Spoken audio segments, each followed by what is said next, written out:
কখনো কি ভেবে দেখেছেন একটা ব্র্যান্ড নামের শেষে যোগ করা ছোট্ট একটা শব্দ কিভাবে মানুষের মনে তার পুরো ধারণাটাই বদলে দিতে পারে? আজকের এই আলোচনায় আমরা ব্র্যান্ড নামের সেই গোপন কোডগুলোই ভাঙব, যা একটা সাধারণ উদ্যোগকেও অসাধারণ করে তুলতে পারে। আচ্ছা, ভাবুন তো, দারুণ একটা আইডিয়া মাথায় এসেছে, কিন্তু নামটা ঠিক জমছে না। কেমন যেন একটু দুর্বল লাগছে, তাই না? সত্যি বলতে, শুধু একটা ভালো নামের অভাবে কিন্তু অনেক অসাধারণ উদ্যোগও মানুষের কাছে ঠিকমতো পৌঁছতে পারে না। তাহলে প্রশ্ন হলো, একটা ভালো নামই কি সব? চলুন আজ এই ব্যাপারটা একটু তলিয়ে দেখা যাক। তো আজ আমরা কি কি বিষয় নিয়ে কথা বলবো? আমরা দেখব কিভাবে কিছু ছোট কিন্তু শক্তিশালী শব্দ একটা ব্র্যান্ডের পরিচয় তৈরি করে। আমরা এর আইনি ভিত্তি, শিক্ষা জগতে এর ব্যবহার, এমনকি প্রযুক্তি আর সৃজনশীলতার দুনিয়ায় এর প্রভাব নিয়েও কথা বলবো। মানে পুরো একটা ব্র্যান্ডিং টুলকিট আজ আমরা হাতে পেয়ে যাব। চলুন একদম শুরু থেকে শুরু করা যাক। প্রথমে আমরা এমন কিছু শব্দ নিয়ে কথা বলবো যা একটা ব্র্যান্ডকে শুধু নাম দেয় না, বরং একটা আইনি ভিত্তি আর মানুষের বিশ্বাস অর্জন করতেও সাহায্য করে। এগুলো ব্যবহার করলে যে কেউ ব্র্যান্ডটাকে অনেক বেশি গুরুত্বের সাথে দেখবে। ব্র্যান্ডকে সুরক্ষিত রাখার জন্য দুটো খুব জরুরি চিহ্ন আছে, টিএম আর এসএম। আচ্ছা, ধরুন কেউ একজন একটা নতুন ধরনের বই বা সফটওয়্যার বানালো। এটা তো একটা পণ্য, তাই না? তো সেটার নামের পাশে বসবে টিএম, মানে ট্রেডমার্ক। আবার ধরুন কেউ অনলাইনে ডিজিটাল মার্কেটিং শেখানোর কোর্স করাচ্ছে। এটা কিন্তু কোনো পণ্য না, এটা একটা সেবা। তখন তার ব্র্যান্ড নামের পাশে বসবে এসএম, মানে সার্ভিস মার্ক। এর সবচেয়ে বড় সুবিধা হলো এটা তার শেখানোর যে ইউনিক পদ্ধতিটা, সেটাকে নকল হওয়ার হাত থেকে বাঁচায়। অনেক পুরনো নামকরা ব্র্যান্ডের নামের পাশে এসটি লেখাটা নিশ্চয়ই চোখে পড়েছে। এর মানে হলো এস্টাবলিশড বা প্রতিষ্ঠিত।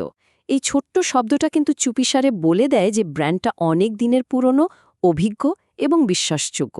মানুষের মনে একটা ভরসার জায়গা তৈরি করে দেয়। আর যখন কোনো নামের শেষে ইঙ্ক বা ইনকর্পোরেটেড লেখা থাকে, তখন বুঝতে হবে এটা শুধু একটা ছোটখাটো উদ্যোগ নয়, বরং একটা সরকারিভাবে রেজিস্টার্ড এবং কাঠামোবদ্ধ বড় প্রতিষ্ঠান। এটা এক মুহূর্তে ব্র্যান্ডটাকে একটা ভীষণ পেশাদার আর সিরিয়াস পরিচয় এনে দেয়। বেশ, এবার আমরা একটু অন্য জগতে যাই, শিক্ষা আর কন্টেন্ট তৈরির দুনিয়ায়। এই ফিল্ডে কিছু বিশেষ শব্দ আছে যা ব্যবহার করলে ব্র্যান্ডের উদ্দেশ্যটা একদম পরিষ্কার হয়ে যায়, আর ছাত্রছাত্রীদের কাছেও সেটা অনেক বেশি আকর্ষণীয় মনে হয়। যেমন ধরুন এডু। এটা এডুকেশন শব্দের একটা ছোট আর স্মার্ট ফর্ম। যখনই কোনো লার্নিং প্ল্যাটফর্ম বা ওয়েবসাইটের নামের সাথে এডু যোগ করা হয়, যেমন আজিজ এডু, এক মুহূর্তেই কিন্তু সবাই বুঝে যায় যে এটা পড়াশোনা সংক্রান্ত কিছু। কি দারুণ সহজ আর কার্যকর উপায়, তাই না? হাব শব্দটার মানে হলো একটা কেন্দ্র। যখন একটা ব্র্যান্ডকে লার্নিং হাব বলা হয়, তার মানে হলো এখানে পড়াশোনার সবকিছু, গণিত, বিজ্ঞান, ইংরেজি সব এক জায়গায় পাওয়া যাবে। এটা একটা ওয়ান স্টপ সলিউশনের ধারণা দেয়, যা শিক্ষার্থীদের জন্য তো বটেই, অভিভাবকদের জন্য খুব সুবিধাজনক। ল্যাব বা গবেষণাগার, এই শব্দটা আমার খুব পছন্দের। কোনো শিক্ষামূলক ব্র্যান্ডের নামের সাথে এটা যোগ করলে সাথে সাথেই মনে হয় যে এখানে শুধু বই মুখস্থ করানো হয় না, বরং হাতে কলমে শেখার সুযোগ আছে। ব্র্যান্ডটাকে একটা আধুনিক আর ইনোভেটিভ ফিল দেয় এই ছোট্ট শব্দটা। আচ্ছা, কোনো ব্র্যান্ড কি নিজস্ব নোট, স্টাডি গাইড বা বই তৈরি করে? তাহলে পাব শব্দটা একদম পারফেক্ট। এটা পাবলিকেশনসের ছোট রূপ, এবং এটা দিয়ে বোঝানো হয় যে এই ব্র্যান্ড শুধু পড়াই না, বরং নিজস্ব শিক্ষামূলক কন্টেন্টও তৈরি করে থাকে। চলুন এবার এমন কিছু শব্দ দেখি যা একটা ব্র্যান্ডকে আধুনিক, টেক স্যাভি আর ক্রিয়েটিভ একটা ভাইব দেয়। বিশেষ করে যারা অ্যাপ, সফটওয়্যার বা ডিজিটাল কন্টেন্ট নিয়ে কাজ করেন, তাদের জন্য এই সেকশনটা কিন্তু খুবই ইন্টারেস্টিং হতে চলেছে। যে কোনো ডিজিটাল প্রোডাক্টে জীবনচক্রটা কিন্তু বেশ মজার। যখন কোনো অ্যাপ বা কোর্স প্রথমবার পরীক্ষামূলকভাবে কিছু মানুষের জন্য চালু করা হয়, সেটাকে বলে বিটা ভার্সন। তারপর সবার মতামত নিয়ে যখন সেটা ফাইনালি সবার জন্য লঞ্চ করা হয়, তখন সেটার নাম হয় V1.0 বা ভার্সন 1.0। এরপর যত আপডেট আসে, ভার্সন নাম্বারও বাড়তে থাকে, V2.0, V3.0 এভাবে। ইফাই সাফিক্সটা আজকাল ভীষণ জনপ্রিয়। এর মানে হলো কোনো কিছুকে সহজ করে তোলা বা নতুন রূপ দেয়া। যেমন ধরুন ম্যাথিফাই মানে হলো গণিতকে সহজ করে দেওয়া। এই ধরনের নামগুলো শুনতেও বেশ আধুনিক লাগে, আর ব্র্যান্ডের কাজটা কি সেটাও পরিষ্কার বোঝা যায়। আমরা সবাই জানি বায়োলজি মানে জীববিজ্ঞান, তাই না?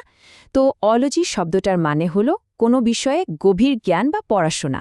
এখন এই আইডিয়াটাকেই যদি একটু সৃজনশীলভাবে ব্যবহার করা যায়, ধরুন কেউ কোনো বিষয়ে দারুণ সব ট্রিক্স শেখায়, সে তার ব্র্যান্ডের নাম দিতে পারে ট্রিকোলজি কিংবা মাস্টারোলজি। এটা একদিকে যেমন মজাদার, তেমনি ব্র্যান্ডটাকে একটা নির্দিষ্ট বিষয়ে এক্সপার্ট হিসেবেও তুলে ধরে। এতক্ষণ তো আমরা অনেকগুলো ছোট ছোট শব্দ নিয়ে কথা বললাম, কিন্তু প্রশ্ন হলো এই ছোট শব্দগুলোর আসল শক্তিটা কোথায়? এগুলো কেন এত গুরুত্বপূর্ণ? চলুন এক নজরে দেখে নেওয়া যাক। তাহলে পুরো আলোচনার সারমর্মটা কি দাঁড়ালো? এই ছোট্ট সাফিক্সগুলো আসলে ৩টা দারুণ কাজ করে। ১ নম্বর, এগুলো ব্র্যান্ডকে একটা প্রফেশনাল লুক দেয়, মানে দেখলেই মনে হয় যে এটা একটা সিরিয়াস উদ্যোগ। ২ নম্বর, এসএমের মতো আইনি চিহ্নগুলো ব্যবহার করলে নিজে ইউনিক কন্টেন্ট বা আইডিয়াকে সুরক্ষিত রাখা যায়। আর ৩ নম্বর, হাব বা আইফাইয়ের মতো আধুনিক শব্দগুলো বিশেষ করে তরুণ প্রজন্মের কাছে ব্র্যান্ডটাকে আরও বেশি আকর্ষণীয় আর প্রাসঙ্গিক করে তোলে। এই পুরো আলোচনা শোনার পর এখন সিদ্ধান্ত নেওয়ার পালা। নিজের আইডিয়া বা উদ্যোগের জন্য কোন শব্দটা সবচেয়ে উপযুক্ত বলে মনে হচ্ছে? এই টুলকিটটা তো হাতে চলেই এলো। এখন এটাকে কাজে লাগিয়ে নিজের ব্র্যান্ডকে পরবর্তী ধাপে নিয়ে যাওয়ার জন্য সবাই নিশ্চয়ই পুরোপুরি প্রস্তুত।